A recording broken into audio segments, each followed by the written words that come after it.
Socavitre, le spécialiste de la menuiserie en aluminium, des volets roulants, des vitres et des rideaux métalliques. Tinella. Aza makany akafitsony, tongava malaky amin'ny magazay Baolay. Afaka tsara ny tasy. Socavitre, Baolay, Vaoline, Université GSI, manolotra ho anao ny vaovao.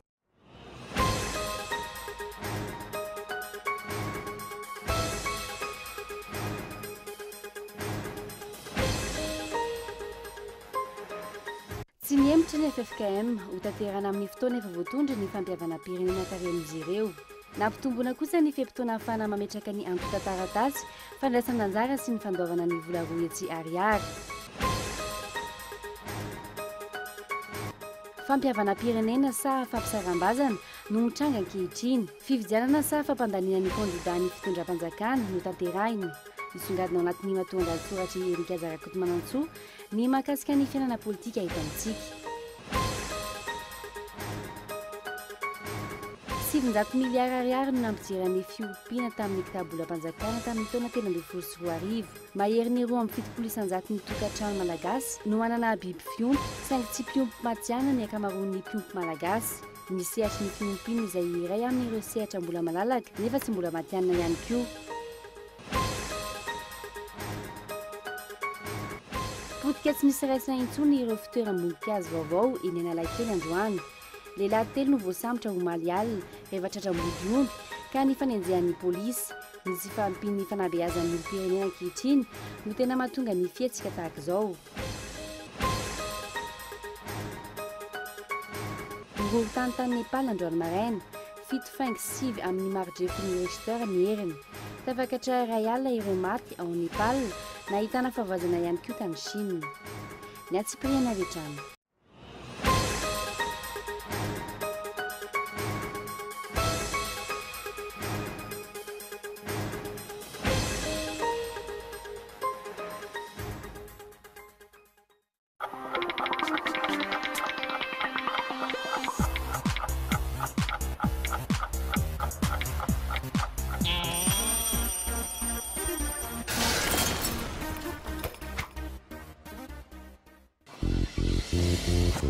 Efa ela no nitadiavako shampoing azo antoka sy tsy manimba ny volo. Shampoing tena mety aminy ary manamanitra azy ela. Sady maty ampiasa matetika e. Zany no nahatonga anay nifidy ny shampoing vao. Shampoing papay mampangirana sy manala ny volo misy rivotra. Shampoing menthe manadio sy manamevana ny volo misy angatrano.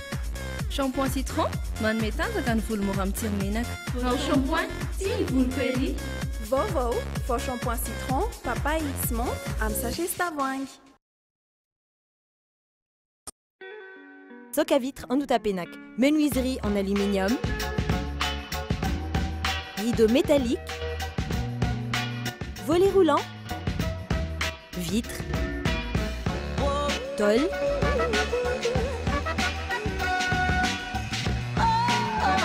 Socavitre en Outapenac, 020 22 682 28, 033 11 256 63, Socavitre en Outapenac. Très sincèrement à votre service. Des nouvelles gammes de produits débarquent chez Baolay, où l'on en prend plein les yeux avec un très bon rapport qualité-prix. Smart TV Ultratech correspondront mieux à vos besoins et à votre budget. Des subwoofers top et de qualité dotés des meilleures fonctions à petit prix. Découvrez les meilleurs frigos du moment qui coïncident à vos attentes à prix hyper compétitif. Des superbes produits rien que pour les femmes se marient très bien avec tous les intérieurs. Baolay, toujours meilleur. Situé dans une nouvelle ville, GSI Bypass, Université pionnière d'Avarajan, vous propose 4 filières clés. Informatique de gestion, multimédia et communication, génie management du BTP, management des affaires. Inscription encore ouverte avec GSI ITOS. Téléphone 034 38 174 74. GSI Bypass, téléphone 033 17 689 34. GSI, un passeport pour l'avenir.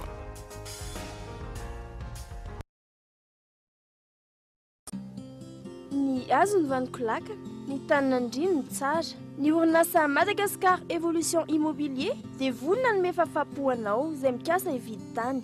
Fitsidihana maimaimpona, mampandrisaina anao amin'ny fikarakarana ny taratasy rehetra. Koa raha mila fanazavana fanampiny ianao dia antsoy azy ny lahazana 033 21 099 06 na ry 034 14 099 06 22 566 54. Madagascar Evolution Immobilier, un avenir sûr, investir, bâtir pour le futur.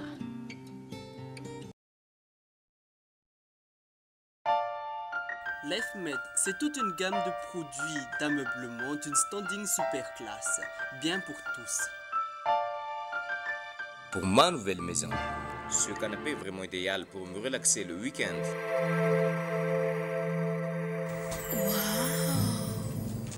C'est tout à fait mon goût. Non seulement c'est décoratif, en plus, je vais pouvoir préparer mes petits déjeuners pour toute ma famille.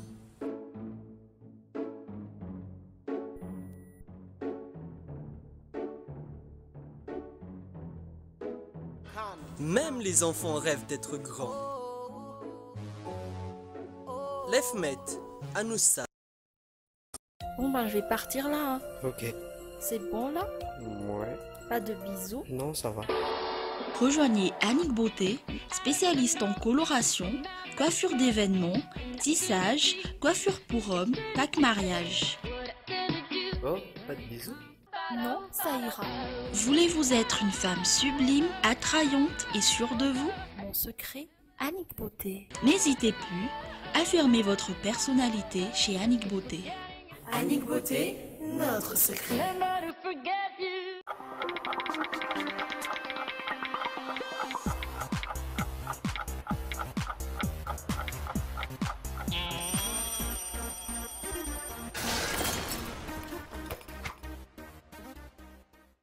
Dia mbola faly mitsidika ny tokantrano indray tompokilasy tsongo avy amin'izao takarivo izao tonga soa ato anatin'ny fampalama vao ny fahita lavitra Golo TV manasanao indray ary anaraka izany hatramin'ny farany savorivory tolo ary intsin-dalana sanatria niova ve ny filamatry ny Repoblika faefatra mampimetra-panontaniana ny maro sy ny olom-pirenena mara-baovao ankehitriny raha tokony fifampihainoana sy fampiresahana ary fifanankalozan-kevitra no zava-misy iainana eto amin'ny firenena taoriny nivoahana tamin'ny krizy inona no zava-misy ankehitriny fampihavanana sa fampisaraham-bazana fifidianana sa fampandaniana kandida manam-bola sy manam-pahefana ary ao ny matoa an-datsoratra Enikaja Rakotomanantsoa. Tongo bakivaky sady mahamenatra no mampanongo tena. Maro no ireo milamindamin-dratsy ny fisavoritahana amin'ny sehatra maro eto amin'ny firenena ankehitriny. Savorivory ny fanomanana ny fifidianana, manao antsoavo avokoa na ny fiarahamonim-pirenena, na ny aeropolitika samihafa, na ny mpiasam-panjakana ambony. Fa tsy misy intsony ny fitovian'ny herijika ny pirotsaka ho fidiana. Mitanila ny fanjakana amin'ny alalan'ny fikafika sy ny kajikajy politika samihafa, nampitarazoka ny fifidianana sy mikarakara izany ao anatin'ny amehana. Misy ary voaporofo ny teritery ataony antoko ny mpitondra fanjakana. Distrika maro ankehitriny no nahazaombaovao fa maro ireo nikasa ny kandida ben'ny tanàna no tsy afa-manoatra intsony noho ny fahateren'ny fotoana sy ny tsindry samihafa. Ny herin'ny vola sy ny fahefa-panjakana ve sanatria no hanotofana ny safidim-bahoaka ka antony hiazakazahana amin'ity fifidianana ity. Mikiry biby sy manao bitolo miroso amin'izany anefa ny fitondram-panjakana. Manambola manana ny vonina ve ka na atao bitolo aza dia efa mahatoky fa eo ny vola handamina ny zava-drehetra. Tsy tokony ahemtra ve ny daty ahafahana mandrotsaka ny antota-taratasy firotsahako fidiana manoloana ny zava-misy ankehitriny sa avela ho adiny ny mpanambola sy ny tompo-pahefana ny fifidianana eto amin'ny firenena. Tsy izany ve no efa nisy hatramin'ny fifidianana filoham-pirenena faranteo, inona nefa ny vokany ankehitriny toy ny mbola miraparapa anaty aizina ihany ny firenena malagasy.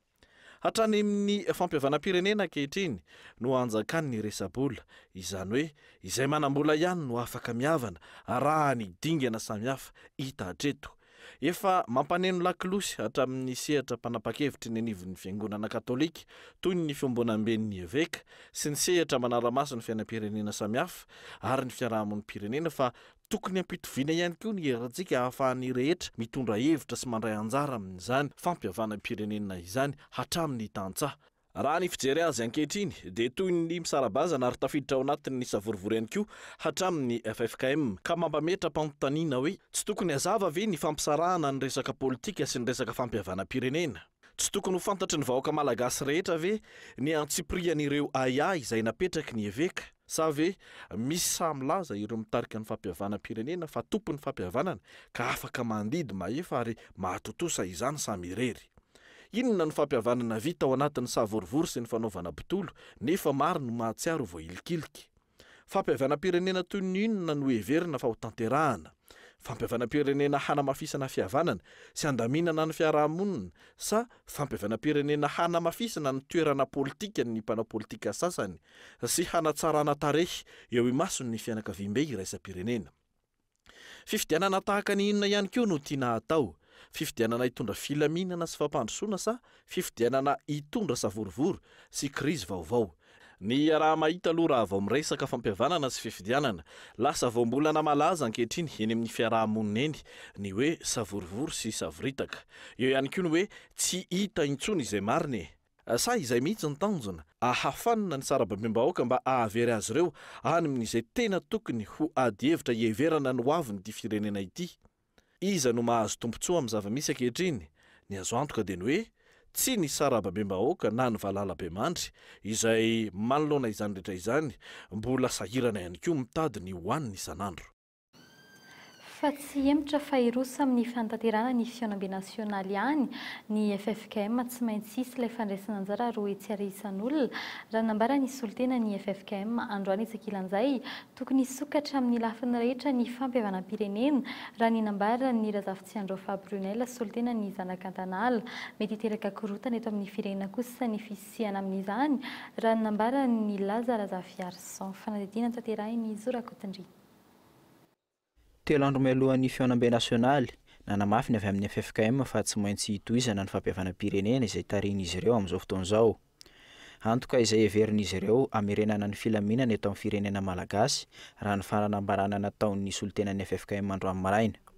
Ary izay kendrena moa zany rehefa vita sary famitianany hoe ity izany no dingana atao amin'izany fampihavana-pirenena izany. Satria izay rehetra ataontsika izao dia fanangonana indrindra ny hevitra rehetra sy ny fomba fiasa sy izay tokony hatao fanangonana azy araka izay hita tokoa fa ekena sy raisin'ny akamaroan'ny malagasy ka ho tanterahana izay no antony nanolorana azy ny fitondram-panjakana avy eo hanana hery sy fahefana amin'izany fanolorana azy zany mba ho tanterahana manerana ity tanysika ity. No amafisiny fa tsy maintsy isy ny fandraisana anjara roa etsy arisan'olona amin'izany entina anampiana amin'ny fikarakarana. Ny fitondram-panjakana kosa no niantoka ny fidinana teny fotony.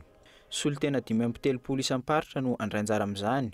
Oferana ho 2,000 be indrindra ny mpandray anjara raha ny fanambarana nataon'ny FFKM androany hatrany. Tokony hisokatra ho an'ny rehetra nefa izany raha nambara ny fikambanan'ny zanakan-tanàla. Tsy mbola mety amin'izy ireo ny fampihavana-pirenena tarihin'ny FFKM ka tsy handray anjara izy ireo. Aminay ilay fampihavana-pirenena dia maro lafia ary tokony ho sokafana lehibehibe kokoa ny ady hevitra ao anatin'ilay fomba fijery. Zahay Antagnala zany dia tsy sasatra mamerina hoe raha misy ny ady ho an'ity firenena ity, ho an'ity tanindrazana ity dia zahay reto no lohalarina tamin'izany ary nandray fitaovam-piadiana. Na tamin'ny idiran'ny mpanjanatany teto nanohitra zahay nandritry ny 5 taona ka tamin'ny 2,700 voarava ny fiandrianana Antagnala. Itsakilan'izay tsy mahasolo tena vahoaka malagasy rehetra ny fiangonana efatra ao amin'ny FFKM raha ny nambaran'ny Laza Razafy Arsan. Manampy izay ihany koa ny efa endrika fistahan'ny katolika amin'ity fampihavana-pirenena ity tamin'ny alalan'ny fanambaran'ny fionamben'ny eveka. Ny gazety mpiseho isan'andro iray azy androany nanipika fa nosokajian'ny filohan'ny FFKM ho tsy misy akony na tsy misy dikany aminy ny fanambarana nataon'ny fivondronamben'ny eveka farany teo sy ny hoe mpanakorontana ny fivondronamben'ny eveka. Atahorana hiteraka korotana arak'izany ny tsy fampandraisana anjaran'ny hery hafa hoy Laza Razafy Arsan hatrany. Isorana be dia be ny eveka katolika efa nandray andraikitra ny amin'ny fialana tsikelikely ao anatin'ny fampihavana-pirenena satria tsy azo atao ny mampiasa tambazotra-piangonana amin'ny fitantanana ny fampihavana-pirenena. Tsy azo atao zany fa tsy nisy teto ambonin'ny tany ka tsy niteraka ady an-trano izany fomba fanao izany. Noho izany tsy pahatsika marindrano ary fantatra fa tsy andeha naovinanaovina le fampiavahana satria azadino fa raha ka ohatra anankiray fotsiny tsika ao anatin'ny FFKM ohatra hoe ny Anglikanina dia efa vitsy dia vitsy zany mpindrano raha oharina amin'ny ataontsika hoe fiangonana hafa taty aoriana ohatra raha tsy aka ohatra. Mbola iara-dalana amin'ity fampiavana-pirenena ity ve ny fiangonana katolika romanina? Hatreto tsy mazava ny tanjona tiana hotratrarina amin'izany, tsy mbola nanome valiny tamin'ilay demande d'explication nomen'ny eveka ny FFKM hatreto. Tsy nanatrika ity fihaonana tamin'ny mpanao gazety ity kosa ny mpitandrina Lalala Sendrasina sy Monseigneur Razanak'olona Odon. Fifidianana ampisavorovoro tahaka ny fifidianana tsy nahavan'ny olan'ny fampandrosoana teto amin'ny firena ihany no fifidianana kominaly hoy ny Sefafy ny ahina dia nisy ny filan-kevitry ny tanàna tena misamatsamaka tanteraka miaraka amin'ny filohan'ny mpantanteraka tsy manana ny maro anisaka ho viravirain'ny tetiky ny fanjakana fahobe fotsiny. Manana ny Sefafy noho izany so mbola tsy nahazo fampianarana ihany na iray aza avy amin'ny adisoana vita tany aloha tahaka izao ny famtinana ny ampahan'ny fanehoan-kevitra izay tanterahiny Sefafy omaly mikasika izany. Sorakotindrina trany. Ny komina Irery aloha hatramin'izao ny vondrom-paritra Tsinjara-pahefana anaovana fifidianana. Mbola hoenjana ihany koa nefa ny fanamby ho an'ireo izay olana eo satria tsy tena mazava ny fahefan'ny pentanana tsirairay sy ny totaly ny vola azo ny antenainy. Ankoatra ny fitsabatsapaana ara-politika tsy maintsy mbola ataony fahefana fohibe. Mipetraka koa ny olana momba ny fifidianana aloha olona. Misy ilay andininy fa 700 hafahafa ao amin'ny fepetra tetezamita ny lalàna Fehizoro 2015-007 mametra ny fitsipika mikasika ny fiasan'ny anteny merandoholona. Voalaza ao fa ho an'ny fifidianana voalohany ny oloholona amin'ny Repoblika Fahefatra, ny mpifidy maventy dia mpanolontsaina ny komuna sy ny tanàna ary ny penitanàna. Inona no anton'izany hoy ny Sefafy? Inona no manakana ny anaovana ny fifidianana régional sy provincialy amin'ny septambra sy oktobra dia atao ny fifidianana aloholona amin'ny volana novambra. Ireo fifidianana ireo dia fifidianana tsy mivantana ary tsy mahakasika afa-tsy ny olombitsy. Mazava ihany koa fa anteny merandoholona dia misolotena ny vondrom-paritra Tsinjara-pahefana araka ny voalazan'ny lalam-panorenana. Noho izany, raha ny mpanolontsaina ny komuna na ny tanàna fotsiny no asaina mifidy ny loholona ka ilika ny olom-boafidy eny amin'ny faritra sy ny faritany dia vohitsakitsaka ny lalam-panorenana ary fandikana ny lalàna fototra izany. Tranga izay ohatra ny hoe tsy tsikaritry ny fitsarana avo momba ny lalam-panorenana. Azo antoka fa mbola misy indray tetitetika politika mirefarefa amin'ny tany ao ambadika io fepetra io. Etsy andaniny, mbola tsy mazava sy tsy entitra foana ny satan'ny sefifokotany ao amin'ny lalàna mifeny fitsinjaram-pahefana dia varavarana midanadana io ho an'ny fifandonana ara-pahefana eo amin'ny penitanàna sy ny ministeran'ny ady-tany. Ny Sefafy dia efa nangataka hatrany ny fidianana ny sefifokotany ka hanomezana satamendrika ny ireny mpiasa tsy azo ialana amin'ny fitantanana ny eny atoerana ireny. Mazava ho azy fa izany dia karaha mamendrika ary fitaovam-piasana ao am-biazana. Fantatry ny ponina kokoa ny sefifokotany ny raha mitaha amin'ny penitanàna sy ny deputé, ny lehiben'ny faritra na ny ministry ny ady-tany. Tsy misy na kely aza finiavana politika ampijoro ny fitsinjaram-pahefana tena izy, toy izany koa ny andrim-panjakana rehetra ho an'ny repoblika izay ambaninday ny faran'izay bitika indrindra ho an'ny fanjakana tandalana.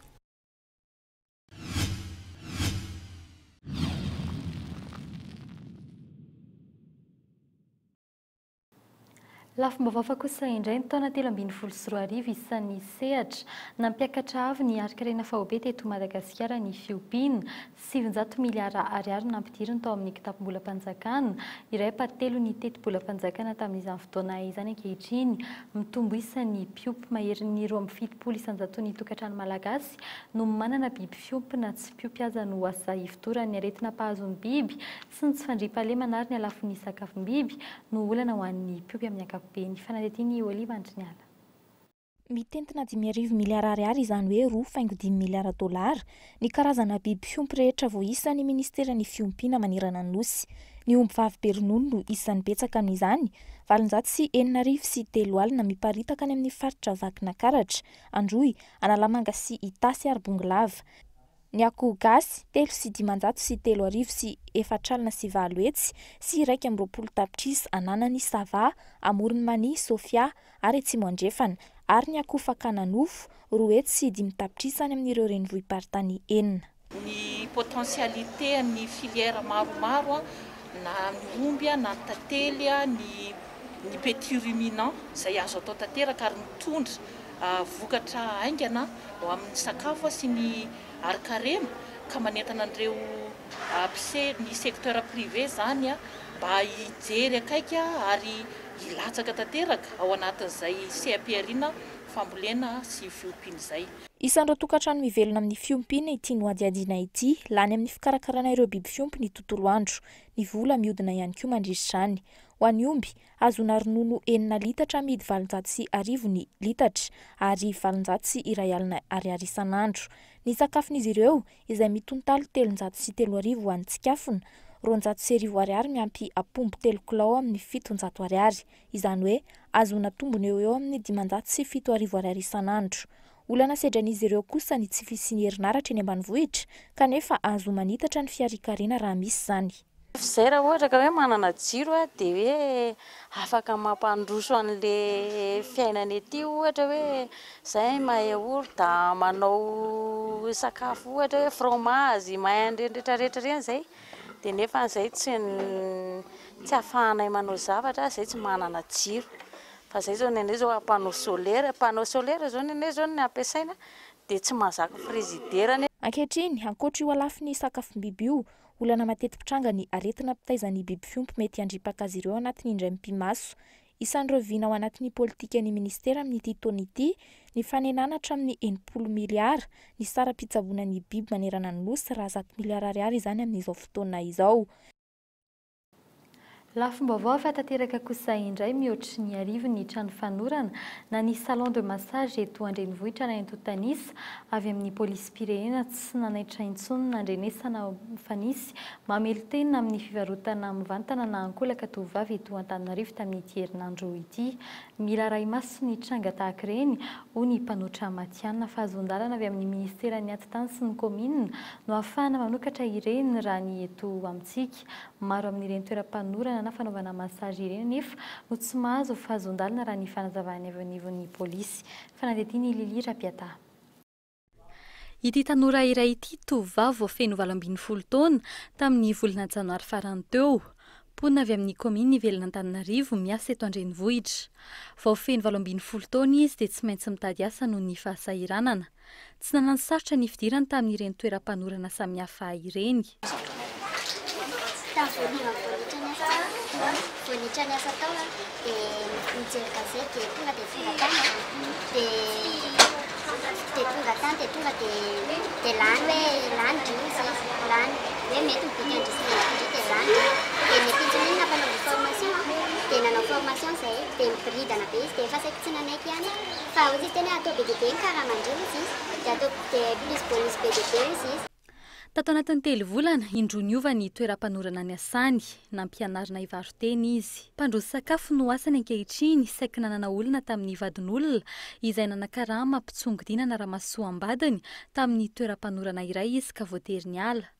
Na trano hazo na trano lehibe samy andraisana ireny masazy ireny. Amin'ny ankapobeny, endrika ivelany ihany ny masazy eto amintsika. Mahery ny 500 ny salon de massage eto Antananarivo no tsy manana fahazondalana avy any amin'ny ministeran'ny antitany sy ny komina. Mahery ny arivo izy ireo ankehitriny. Mbola nitsanina satria nitambatambazany amin'ilay hoe karama be dia be plus bonus. Ndriozy izy afaka tsy manao finition ndriozy izy satria misy resaka finition koa ny ataon'ilay client ao. Dia tena tsy nanao finition mihitsy fa hoe farany nasiany an'izany hoe 40 millions izy misy vidiny dia tsy ampanaovy finition mihitsy. Karama fanarana izy ohatrany pourcentage le izy ohatrany tsisy carence. Isy ny fanan-katoana ireny toerana tsy manara-dalàna ireny ary efa mandeha tsikelikely zany na ny salon de massage na ny toerana filanonana na ny vidéo eny anelakelan-trano rehefa toerana ahitana fahavetavetana azon'ny olom-pirenena hitondrana fitoriana eny amin'ny polisy. Misy aloha zany hoe tsy hoe tsy miteny fa izay mihitsy ny fitadiavany dia manaiky izy zany satria le volany mamaky azy. Fa misy indray tratrany tsy fidiny ohatra tratrany ramatahora. Akoatran'izay moa misy ihany ny samy laza rehefa ohatra ka hoe hiaran'izany izy. Fa raha ohatra kosa ka le olona le miasa ao na le olona hiaran'ny zavatra tsy mety eo amin'le toerana tsy samy laza fa ny olona vety ivelany mahatsikaritra an'izany dia manana didy izy ilaza manam-pahefana. Ena amin'ny 300 amin'ny salon de massage eto Antananarivo ihany manara-dalàna raha toa ka efa mahery ny arivo izy ireny ankehitriny. Mbola ramatoa iray tompona salon de massage tsy manara-dalana ihany koa satria eto no nahiditra amponja noho ny fivarota-tena misy eo amin'io salon de massage io. Fa lehilahy telo no voasambotra omaly alina tratra namotika ny fitoeram-boninkazo manodidina Analakely hatreto tsy fantatra mazava izay mety ho antony ny fihetsika izy ireo hoe tsy ankilany tsy ampy ny fanabeazana ny olom-pirenena ankehitriny.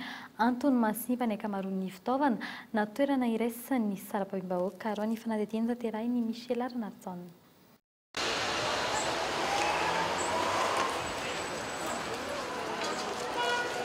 Analakely androany tamin'ny 10 ora maraina tahaka izao no hita maro tamin'ireo fitoeram-boninkazo no potika tsy nisy noraisina intsony. Ireto lehilahy telo ireto no tratra teo ampanaovana izany omaly tokony tamin'ny 12 ora alina raha ny fanazavana azy teo tamin'ny komisarian'ny polisy pirenena eto Analakely.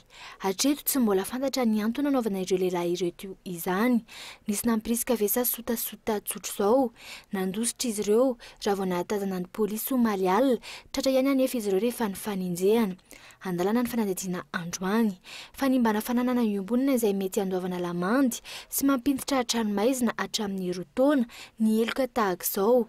Amin'ny alatsinainy izao izy ireo no miakatra fitsarana. Ny zava-misy amin'ny tranga tahaka izao izay simba ela voatafarina eto an-drenivohitra. Ohatra amin'izany fananana iombonina maro toy ny zaridaina etsy Ankorondrano izay zary fety fako sy ahitana fahasimbana tahaka izao efa antaonany maro saingy tsy nisy fanarenana hatramin'izao. Tahaka izany ihany koa ny zaridaina Ambojatovo izay zary toeram-pitadiavam-bola ho an'ny komina sy ny tompon'ireo fitaovam-pilalaovana nefa zary raha misy mikarakara. Fahasimban'ny toe-tsaina sy ny tsy fisian'ny fikarakarana no anton'ireo hoy ny olom-pirenena Sindranay. Le civisme mihitsy tsy ampy amintsika zay ka miainga avy amin'ny tony zavatra madinika tony le izy. Zay le izy fa raha miainga amin'ny tony tsy zavatra lehibe vany eto amintsika. Zaridaina WC, lalana, potika taratasy fanaripako tsisy. Izany zao zavatra hitako tsy mandeha eto amintsika tsisy. Mahana teti-bola manokana atokana hikojakojana ny zaridaina sy ny fananana iombonina tahaka izao ny komina Antananarivo renivohitra. Momba ny zaridaina manokana ny fanondrana izany ataon'ny kamiony fivondronana indraindray no fandaniana hita maso atao.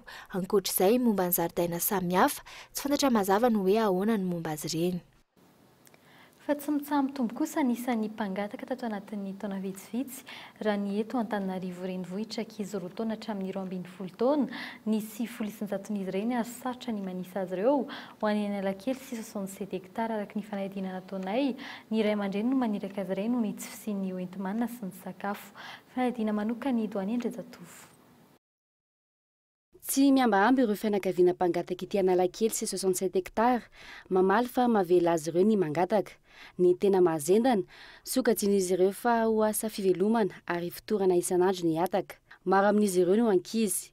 Tsy ny aim-pony ireo ankizy nefa ny mangataka fa misy ny baiko avy amin'ny ray aman-drenin'izy ireo. Ity renim-pianakaviana ity 5 ny zanany, tsy hita ny dadan'ny sasany ary samihafa ny rain'ny zanany rehetra. Mpangataka avokoa izy enina mianaka. Maraina izy amin'ny valo izy miala ao an-trano dia amin'ny valo ariva ihany koa izy moa. Dokotera ohatry misy an'andro zao rehefa zao. Indraindray izy mitondra 3 arivo, indraindray 2 arivo. Dia sahirana be dia tsy maintsy vao mangataka ny amelomako ilay zanako ireo. Firy zanako? Anaky 10. Indraindray mahazo 10 arivo efa tsy arivo. Dia mahavelonareo isan'andro. Tsy ampy aloha ilay izy tsy maintsy tsitsiana hoe atandro dia maraina dia arivo. Ity tovolahy kely iray ity tetỳ amin'ny 67 hektara.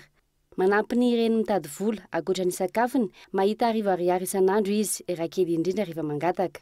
Izy zao vao azony avy any tsara lalàna dia nampianao teo. Tato anatin'ny 2 taona teo izay no tena niazakazaka ny fitombon'ny isan'ireo mpangataka ho ireo mivela isan'andro ety amin'ny 67 hektara. Raha fahitako anazy aloha dia mahay mitombo isan'andro mihitsy zareo. Tsy hoe noho ny anton'ilay tsy fidirana ny amin'ny fianarana ve tsy fampidiran'ilay ray aman-dreny any fianarana ve mampitombo an'ilay ankizy mangataka ety amin'ny raha kontsena ray manontolo. Misy ihany zareo mety maromaro ihany zareo be da be. Amin'ny alina ny tena misy eto zany amin'ny alina dia maraina.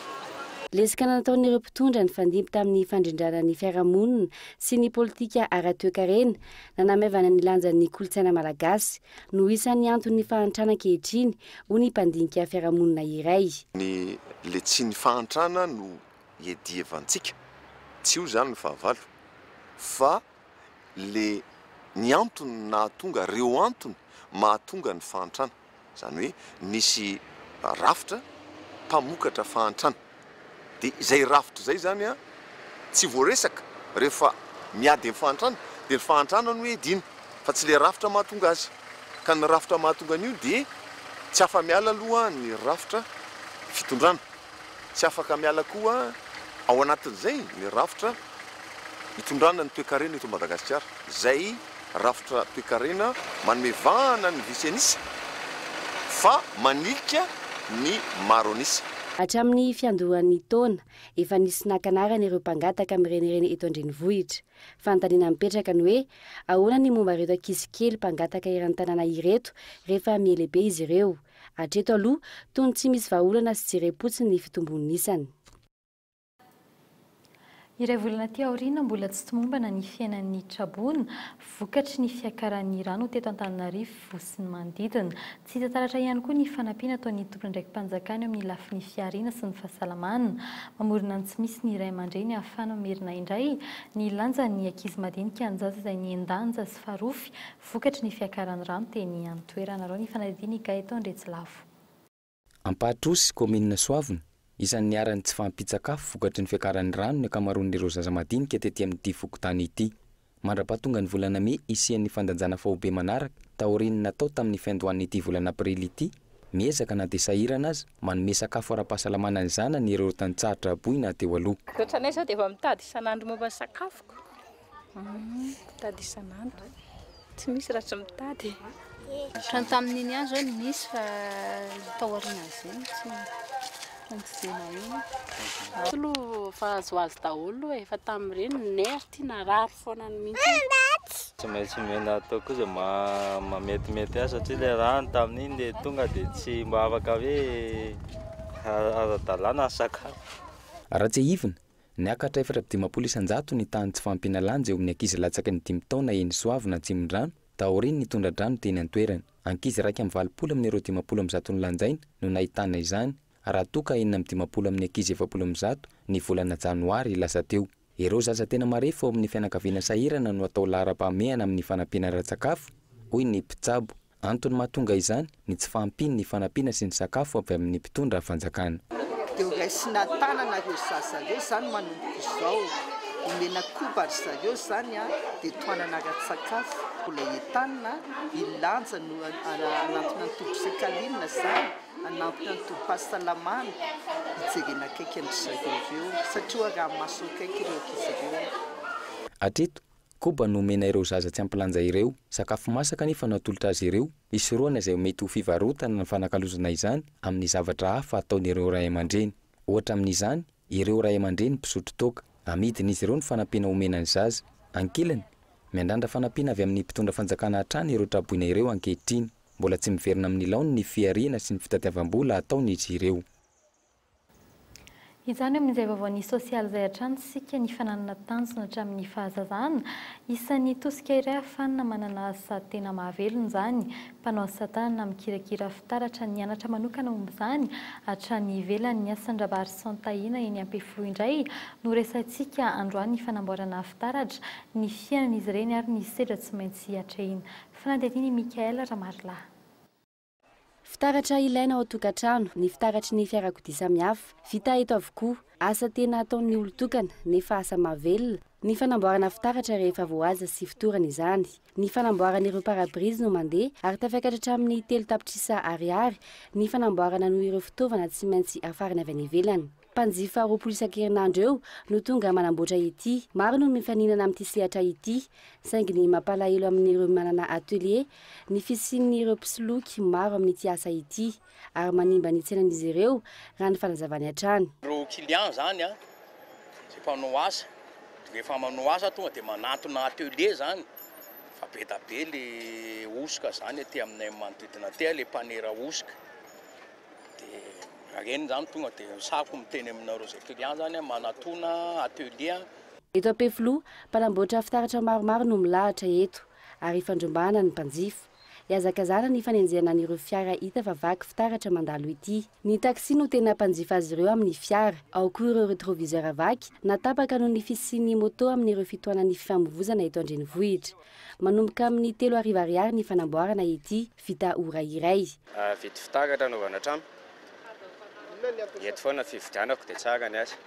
Mampiavaka anazy hitako eto zany fomba fandidindry zareo azy tena hafa mihitsy, tena mahafa-po anao zany sur mesure mihitsy ilay izy tsy mila hoe rectification ohatry zany tonga any amin'ilay tranon'olona zany. Ny fanombanan'ireo entanan'ireo mpanjifa sy ny manolo izany no olana ho azy ireo. Sarotra kirakiraina ny fitaratra ary matetika efa misy feriny ireo fitaovana entin'ny mpanjifa amboarina ity. Mampiditra 5,1 ariary isan'andro ity raim-pianakaviana ity. Matetika ireo parabrisy vaky amin'ny filatsan'ny vato samihafa amin'ireo fanamboaran-trano ireo no tonga manantona ity. Pejy fahasalamana tsy mbola fongotra tanteraka ny aretina polio eto Madagasikara isan'ny toerana nahitana ny otrika aretina manavary izany ny tany Analalava sy ny Nosy Vatrika. Araka izany isy ny fantanterana vaksiny fahobe amin'ny alalan'ny fitetezana ny isa-tokantrano ho an'ny zazavao teraka hatramin'ny 5 taona manerana ny Nosy ny 17 ny volana Aprila hatramin'ny 1 ny volana Meo avy izao. Raha tsy ahivina ny taona 2024 nahatratra 7,7 ny tany zazavita vaksiny miaro amin'ny polio eto Madagasikara raha toka ny 7,9 no tanjona napetraka fanampanazavana. Inona no mahatonga azy miparitaka any amin'ny environnement satria misy tsy mampiasa WC dia rehefa any anatin'ny environnement any izy dia mitombo se multiplier dia misy mutation dia lasa virulent indray zany, lasa masika indray dia mifanena amin'ilay zazakely zay tsy vita vaksiny nefa anatin'ny tokony atao vaksiny dia tsy vita vaksiny. Karaha zany Analalava sy Nosy Vatrika nahitana azy zany ingany amin'ilay toerana misy azy tena enclavé be mihitsy any amin'ny desaka be mihitsy dia ilay zazakely zany zéro dose tsy nahitana vaksiny na vaksiné izy fa tsy nahavita hatramin'ny farany. Vaovao mikasika ny toetry ny andro kosa indray toy ato anatin'ny 2 andro ny herika manify amin'ny maraina sy ny hariva raha ny fanamariana avy anivo ny sampana mpamatatra ny toetry ny andro ny fisiany anticyclone any amin'ny ranomasina atsinany Madagasikara no mahatonga ny herika sy ny andro mangatsiaka amin'izao. Fotoana manasara taona mialoha ny idiran'ny vanim-potoana ny ririnina no misy eto amintsika ankehitriny ny verina hafana ny andro ny herinandro manaraka eo rehefa afaka ny faritrandro ratsy manodidina ny Madagasikara vao hiditra amin'ny vanim-potoana ny ririnina isika arao ny fanampanazavana. Dia ny andro zany ho an'ny anio sy ny rapitiany no matanjatanjaka ty anticyclone ity dia avy eo ty mihisaka dia manantony ty dépression ato ty dia me malefaka dia somary me mafana miakatra indray ny maripana zany ho an'ny atoandro fa ny maraina zany mbola tsy dia misy fiovana firy manodidina ny 12-15 degré eo aty amin'ny fatriny afovoan-tany ny any amin'ny ilan'ny andrefan'ny nosy any mahatratratra any amin'ny 5-4 ny ambany indrindra izay raha zay dia ny aty amin'ny ilan'ny antsinanana 3-20 degré celsius. Fa eo amin'ny tontolon'ny horonan-tsary kosa ny tanterahana androany ny fandevenana ny nofo mangatsiaka ny tompoko vavy Keta Karazafimisa teny amin'ny fahasandrasana teny Ambotrisombo mialoha izany nisy ny fitaom-pivavahana nanaovam-belomazy sy ny nanomezam-boninahitra n'Andriamanitra teny amin'ny FJKM famonjena baribe nanotrina izany ny mpiara-miasa sy ny mpifaninana rehetra amin'ny RFC andian'ny 10 tahaka izany ihany koa ny mpilalao horonan-tsary ny soratany rehetra 20 taona ty tanora malagasy isan'ny matianina amin'ny famokarana horonan-tsary ty no izao ndosy ny fahafatesana izao hatreto mandeha ny fanadidina momba izay tena antony marina na tonga izany fahafatesana izany. Fa hivadika eo amin'ny maresaka avy any ivelany kosa isika nitrangana horohorontany renivohitry Nepal tao amin'ny 7.9 amin'ny marikefin'ny Richter androany marainy maherin'ny arivony namony any tao anatin'izany raha nambara ny mpitandron'ny filaminana any an-toerana 50 no maty tao anatin'ny foto-drafitra sakavana indrindra simba nandritry ny horohorontany ny trano lehibe izay ahitana riana 7 ny hafa indray no maty tao anatin'ny fotoana firotsahan'ny ranomanitra tany amin'ny Mont Everest tonga hatrany an-tanàna manodidina ny Inde ny herin'ny horohorontany tany an-toerana saingy tsy nisy ny enana fohy tany an-toerana noho ny fahavononany anampy any Nepal ny filoha frantsay François Hollande. fa mbola amin'izay maresaka avy any ivelan'izay hatrany mahery ny 10 mety sy ny namony ainy vokatry ny aretina tazomoka tamin'ny taona 2024 firenena afrikanina ny 7 ny toerana mbola ahitany io aretiny io lohahevitra nanaovana fampiratiana izay mitondra ny lohateny hoe paluage ny aretina tazomoka androany fanadetiny eo amin'ny sarin'ny France 24.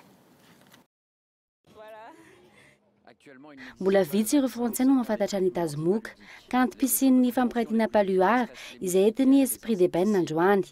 Amin'ny endriny artistika no nentina nankalazana ny andro iraisam-pirenena iadina amin'ny tazomoka. Raha voarakitra ny targan'ireo artista maro no endrika voalohany sarihana anisan'ny mpitsidika. Avatra amin'ny alalan'ny soratra sy ny sary hosodoko no nentina izy ireo tao anatin'ny fampiratiana. Tsy lavitra izay, tsy fahita firy, mpandihy iray ao anatin'ilay. Endrika iray hafa nentanana ny mpitsidika amin'ny aretina tazomoka. Manampy ny fafinaretan'ny maso ny fahalalana momba ny aretina tazomoka entiny ireo mpanentana. Kaikitra moka izay mitarika fahafatesana. Fanazavana entiny ity tovavy ity ho an'ny mpitsidika iray. Hatreto, ny lay sy ny fanafody famonoana biby no mbola vahaolana fa tsy mbola misy ny vaksiny sorohana ny aretina. Raha tsy hivina, 10 metsy ireo maty ny aretina tazomoka isa-taona raha latsaka izany ho an'ny aretina Ebola izay niparitaka tato ato tany amin'ny akamaroan'ny firenena afrikanina. Kontinanta izay anisan'ny lasibatry ny tazomoka any ka mahatratra amin'ny 700 ny fandanian'ny fahasalamam-bahoaka any Afrika. Tsy niemitra ny FFKM ho tanterana amin'ny 7 aprily hatramin'ny Romeo avy ny fampihavanam-pirenena izay tarihin'izy ireo. Fifidianana ampy savorivory no ilazan'ny CEFAFI ny fifidianana kominaly ho tanterahana eto Madagasikara eo amin'ny lafin'ny toe-karena hatramin'ny 700 miliara ariary no nampidirin'ny sehatry ny fiompiana tao amin'ny kitapo-bola mpanjakana tamin'ny taona 2012 ary farany mikasika ny toetry ny andro hitoy atao anatin'ny 2 andro ny herika manify amin'ny maraina sy ny hariva raha ny vaovao avy anivo ny sampana mpamantatra ny toetry ny andro. Dia izany koa no entina mamarina ny fampalam-baovao tamin'ity anio ity saorina manokana ireo mpanaraka izany amin'ny alalan'ny fahitalavitra FM any amin'ny faritany Toamasina sy ny fahitalavitra DSTV any amin'ny faritany Antsirano mametraka ny veloma ao amin'ny rahampitso indray veloma tompoko.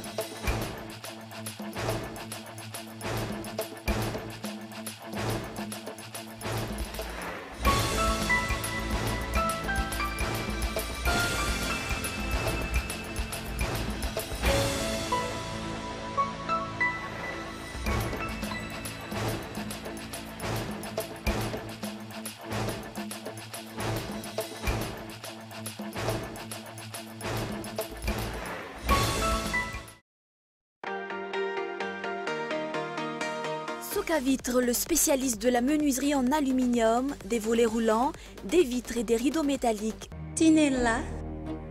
Aza makany akafitsony, tongava malaky amin'ny magasin Baolay. Hello. Afaka tsara ny tasy. Ny fahapalalamba vao dia niarahanao tamin'ny Socavitre, Baolay, Vaolina.